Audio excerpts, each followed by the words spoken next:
Today, we will talk about keyboard configuration in AGen Software. This page can configure SQL, then show data in cursor when database data got updated. You can find keyboard configuration in setting at left sidebar. In this page, there is a first-time keyboard configuration query set up for you to use AGen keyboard.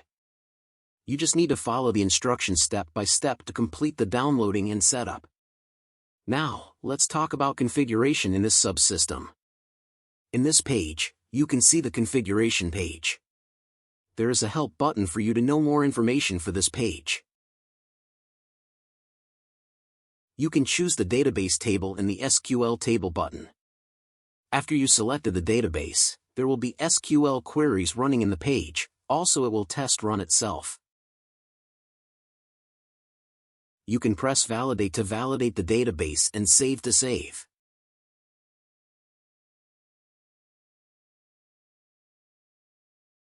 You can press the back button to return to the main page.